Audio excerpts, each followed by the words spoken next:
प्रदीप कुमार है। मैं आपके लिए ज्योग्राफी का छठा चैप्टर द्वितीय क्रियाकलाप लेकर आया हूँ। आशा करता हूँ मेरी कई वीडियो आपको अच्छी लगी और मैं आशा करता हूँ कि ये वीडियो भी आपको अच्छी लगेगी। धन्यवाद। चलो मैं आपको चैप्टर पे लेके चलता हूँ।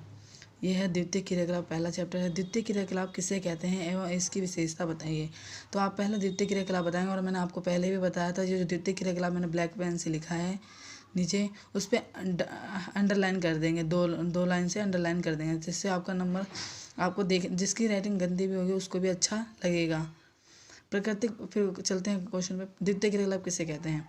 तो प्राकृतिक पदार्थों के रूप में परिवर्तन तथा मूल्य में वृद्धि को द्वितीय क्रियाकलाप कहते हैं। ठीक है, आप उसकी विशेषता बताएंगे। विशेषता पॉइंट में है। तो पहला पॉइंट है प्राकृतिक पदार्थों के रूप में परिवर्तन करता है, प्राकृतिक पदार्थों के मूल्य में वृद्धि करता है, इसे विनिर्माण के नाम से भी जाना जाता है। जो विशेषता बताई, जो मतलब कि जो प्राकृतिक पदार्थों के रूप में परिवर्तन जैसे कि ये बताया गया है, तो उसी को विशेषता में अलग अलग कर दिया। जैसे देखो ऊपर लिखा है प्राकृतिक पदार्थों के रूप में परिवर्तन, तो यहाँ पर पहला पॉइंट ये बन गया, प्राकृतिक पदार्थों के रूप में परिवर्तन करता है। फिर प्राकृतिक पदार्थों के मूल्य में, अब यहाँ पर मूल्य लिखा है, मूल्य में वृद्धि करता है, तो यहाँ पर भी मूल्य में वृद्धि करता है। इसे विनिर्माण उद्योग के नाम से भी जाना जाता है, तो इसे विनिर्माण के उद्योग को भी कह देते हैं। अब यहाँ पूछा है दूसरा क्वेश्चन पूछा है विनिर्माण उद्योग किसे कहते हैं एवं इसकी विशेषता बताइए। तो पहले विनिर्माण बताएंगे और इस पर अंडरलाइन कर देंगे ब्लैक पेन से। विनिर्माण विभिन्न प्रकार की वस्तुओं के निर्माण को विनिर्माण उद्योग कहते हैं। अब कई प्रकार की वस्तुओं के निर्माण को विनिर्माण कहते हैं। तो अब पूछेगा विनिर्माण उद्योग की विशेषता बताइए। तो पहला पॉइंट बन जाएगा कौशल का विशिष्टीकरण। तो कौशल का विशिष्टीकरण होता है आधुनिक उद्योगों का उत्पादन अधिक होने के कारण कौशल का विशिष्टीकरण हो जाता है, अर्थात प्रत्येक व्यक्ति एक ही कार्य में लगे रहते हैं। यंत्रीकरण, तो आधुनिक उद्योगों में किसी भी कार्य को पूरा करने के लिए यंत्रों का प्रयोग किया जाता है। इसे नवचालित मशीनों की विकसित अवस्था पाई जाती है। तीसरा पॉइंट है औद्योगिकी नवाचार। आधुनिक उद्योगों में किसी प्रमुख विशेषता है, इसमें प्रौद्योगिकी नवाचार, शोध एवं विकासमान युक्तियों को सम्मिलित किया जाता है एवं अर्थव्यवस्था का नियंत्रण करने में महत्वपूर्ण भूमिका निभाई। औद्योगिकी हो जाता है जैसे कि आपको कई विकासमान युक्तियाँ, प्रमुख आधुनिक उद्योगों मतलब जो आज के टाइम पे उद्योग है उसे कहते हैं। जैसे कि मशीन हो गया, पहले हम हाथ से काम किया जाता, अब आधुनिक उद्योग हो गया। जैसे आधुनिक मतलब जो अब के उद्योग हैं उसे कहते हैं। तो संगठनात्मक ढांचा आधुनिक उद्योगों की प्रमुख विशेषता है। इसके अंतर्गत अधिक पूंजी निवेश, प्रशासनिक अधिकारी वर्ग, प्रौद्योगिकी तंत्र का प्रमुख महत्व है। अब इसमें संगठन में ये आधुनिक उद्योगों की प्रमुख विशेषता है। इसके अंतर्गत अधिक पूंजी निवेश, प्रशासनिक अधिकारी वर्ग की प्रौद्योगिकी तंत्र का प्रमुख महत्व है। फिर पांचवा पॉइंट है अनियमित भौगोलिक वितरण। उद्योगों का असमान वितरण पाया जाता है। विश्व में विकसित देशों में अधिक उद्योग एवं अल्प विकसित देशों में कम उद्योग पाया जाता है। अब नियमित भूगोल वितरण मतलब अनियमित मतलब कोई नियमित है, उद्योगों का असमान वितरण होता है पहले। तो अब उद्योगों का असमान कहीं ज़्यादा है तो कहीं कम है, कहीं छोटे हैं तो कहीं बड़े हैं। तो विश्व में विकसित देशों में अधिक उद्योग पाए जाते हैं एवं अल्प विकसित देशों में कम उद्योग पाए जाते हैं। अब यहाँ उद्योगों की स्थिति को प्रभावित करने वाले कारक के वर्णन कीजिए, ये तीसरा क्वेश्चन है। तो या दूसरा उद्योगों की स्थिति को प्रभावित करने वाले कारक ऐसे लिखे हैं।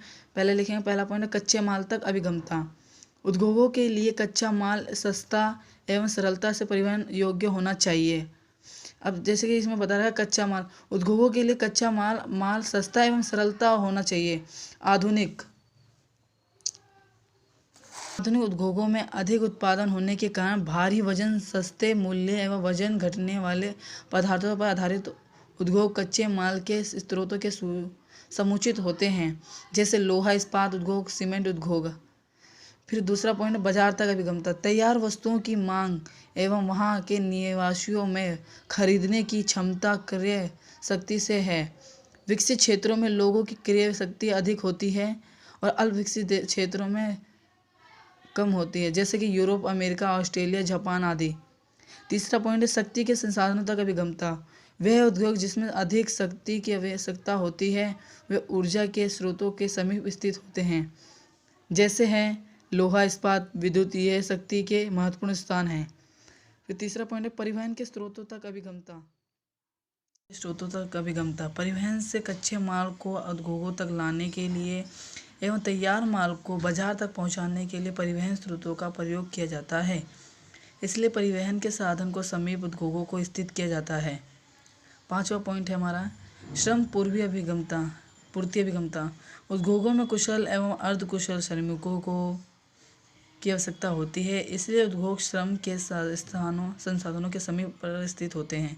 इसमें ये कहा श्रम पूर्ति अभिगमता, तो उद्योगों में कुशल एवं अर्धकुशल श्रमिकों की आवश्यकता होती है, इसलिए उद्योगों श्रम के साधन के समीप स्थित होते हैं। मतलब यहाँ पर श्रमिकों की आवश्यकता होती है, उस जगह पे ही श्रमों की कुशलता की आवश्यकता होती है। उद्योगों में वहीं बिछाया जाता है जहाँ पर श्रमिकों की आवश्यकता पूर्ति हो सके। फिर उसके बाद आता है आपका चौथा क्वेश्चन है स्वच्छंद उद्योग किसे कहते हैं एवं उसकी विशेषता बताइए। तो स्वच्छंद उद्योग से हमारा अभिप्राय उस उद्योग से है जो किसी कच्चे माल पर आधारित ना होकर पुर्जों पर आधारित होते हैं, उसे स्वच्छंद उद्योग कहते हैं। स्वच्छंद उद्योग की विशेषता, तो स्वच्छंद उद्योग में किसी भी कच्चे माल की उपलब्धता नहीं होती है। दूसरा पॉइंट है ये उद्योग पुर्जों के संगठन पर आधारित होते हैं।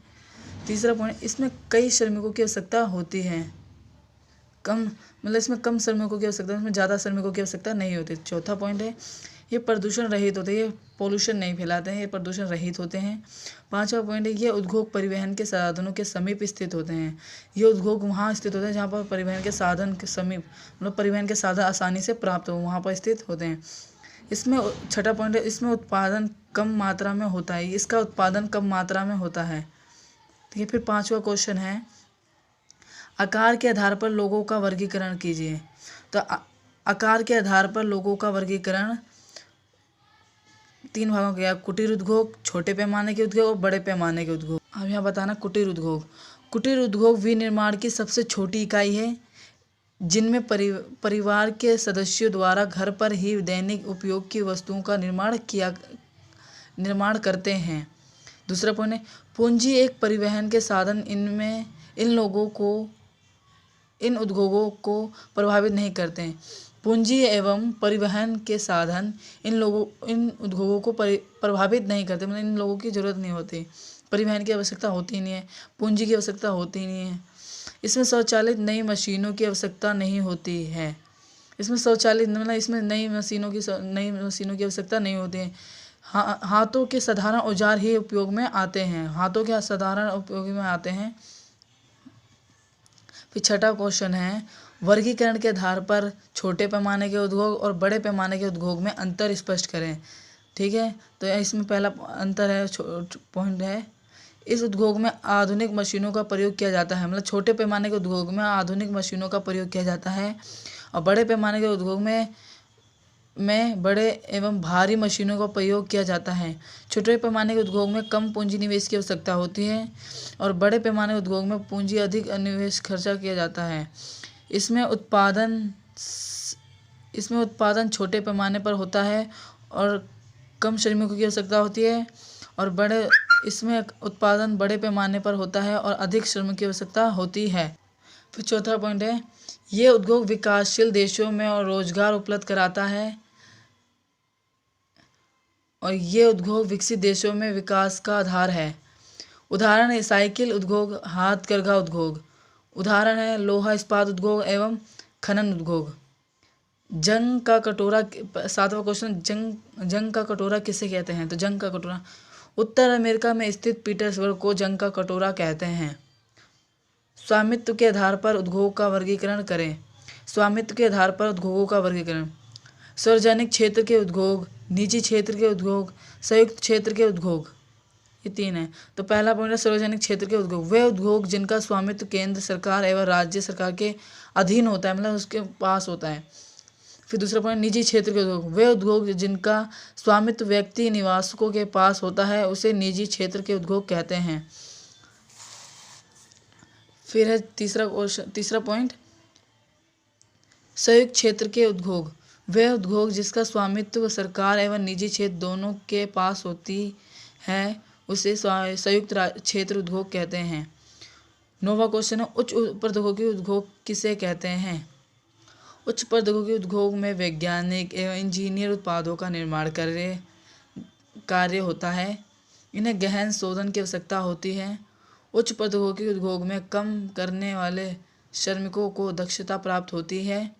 तीसरा पॉइंट है इन उद्योगों में सभी कार्य कंप्यूटर एवं यंत्रों के द्वारा किए जाते हैं। फिर चौथा पॉइंट है इन उद्योगों का स्थान साफ सुथरे विशाल भवन एवं प्रयोगशाला युक्त होते हैं। इन उद्योगों का स्थान साफ सुथरे विशाल भवन एवं प्रयोगशाला युक्त होते हैं। फिर पांचवा पॉइंट है इसे उच्च प्रौद्योगिकी ध्रुव के नाम से भी जाना जाता है। अब इसमें क्वेश्चन बन सकता है उच्च प्रौद्योगिकी ध्रुव किसे कहते हैं। तो उच्च प्रौद्योगिकी ध्रुव किसे कहते हैं ये अगर पूछ ले तो उच्च प्रौद्योगिकी ध्रुव में वैज्ञानिक एवं इंजीनियर उत्पादों का निर्माण कार्य घर के बाहर होता है। अब यहाँ पूछ सकते हैं इसमें उच्च प्रौद्योगिकी ध्रुव के नाम से भी जाना जाता है। उच्च प्रौद्योगिकी उद्योग अब इसे उच्च प्रौद्योगिकी उद्योग किससे कहते हैं तो यहाँ बताएंगे उच्च प्रौद्योगिकी ध्रुव के नाम से भी जाना जाता है। ठीक है। फिर लोहा इस्पात उद्योग को आधारभूत उद्योग क्यों कहते हैं। अब लोहा इस्पात उद्योग को आधारभूत उद्योग क्यों कहते हैं। लोहा इस्पात उद्योग को आधारभूत उद्योग इसलिए कहते हैं क्योंकि इसमें कच्चा माल लोहा अयस्क से प्राप्त होता है, इसलिए इसे आधारभूत उद्योग कहते हैं। अब ये क्वेश्चन घुमा के भी पूछ सकते हैं, जैसे लोहा इस्पात उद्योग किसे को आधारभूत उद्योग क्यों कहते हैं। अब ये क्वेश्चन ऐसे भी बन सकता है आधारभूत उद्योग को लोहा इस्पात उद्योग क्यों कहते हैं, तो इसका भी यही होगा डेफिनेशन। आधारभूत उद्योग इसलिए कहते हैं क्योंकि लोहा इस्पात उद्योग को इसमें कच्चे माल लोहा अयस्क से प्राप्त होता है, आधारभूत उद्योग से प्राप्त होता है, इसलिए इसे अयस्क आधारभूत उद्योग कहते हैं। इसको घुमा देंगे सीधा। ठीक है। फिर उसके बाद अगला क्वेश्चन होता है इसका उदाहरण जैसे लोहा इस्पात उद्योग वस्त्र उद्योग व अन्य उद्योग के लिए मशीनें बनाता है जो सभी का आधार है। गैर आधारभूत उद्योग किसे कहते हैं। तो पहला पॉइंट बताया था मैंने पहले भी और अभी बता रहा हूँ। गैर आधारभूत उद्योग लिखा हुआ उस पर अंडर ब्लैक पेन से वो कर दें, एरो बना दें। वे उद्योग जिन्हें कच्चा माल लोहा अयस्क से प्राप्त नहीं होते हैं उसे गैर आधारभूत उद्योग कहते हैं। वे उद्योग जिन्हें कच्चा माल लोहा अयस्क उद्योग से प्राप्त नहीं होते उसे गैर आधारभूत उद्योग कहते हैं। ये कच्चा माल पर आधारित उद्योग का वर्गीकरण कीजिए। कच्चे माल पर आधारित उद्योग का वर्गीकरण कीजिए। तो पहला पॉइंट है कृषि आधारित उद्योग, दूसरा पॉइंट है खनिज आधारित उद्योग, तीसरा पॉइंट है रासायनिक आधारित उद्योग और चौथा पॉइंट है वन आधारित उद्योग और पांचवा पॉइंट है पशु आधारित उद्योग। अब इसकी डेफिनेशन लिखी हुई है नीचे, ये पढ़ेंगे हम। पहला पॉइंट है कृषि आधारित उद्योग। तो वह उद्योग जिसमें कच्चा माल कृषि द्वारा प्राप्त होता है उसे हम कृषि आधारित उद्योग कहते हैं, जैसे चीनी, कॉफ़ी, चाय, गेहूँ, चावल आदि। अब खनिज आधारित उद्योग, वह उद्योग जिसमें कच्चा माल खनिजों से प्राप्त होता है उसे हम खनिज आधारित उद्योग कहते हैं, जैसे तांबा, लोहा, एल्युमिनियम, मैग्नीज आदि। तीसरा पॉइंट है रासायनिक आधारित उद्योग, वह उद्योग जिसमें कच्चा माल रासायनिक द्वारा प्राप्त होता है उसे हम रासायनिक आधारित उद्योग कहते हैं, जैसे पेट्रोल, रासायनिक नमक, रासायनिक उर्वरक आदि। फिर यहाँ पर आता है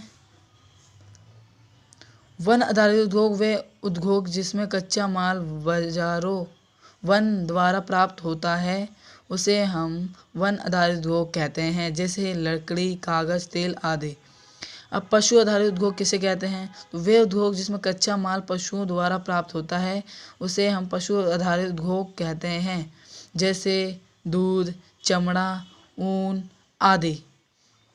दोस्तों ये चैप्टर ख़त्म होता है। आपको मेरी वीडियो कैसी लगी लाइक एंड सब्सक्राइब करके ज़रूर बताएं और कमेंट में ज़रूर बताएं। अगर आपको कोई प्रॉब्लम हो तो मुझे कमेंट सब्सक्राइब में ज़रूर बताएं। थैंक यू, धन्यवाद। अब आपसे हम दोबारा मिलेंगे अगले चैप्टर में। 7वां चैप्टर है जो तृतीय क्रियाकलाप। ओके, धन्यवाद।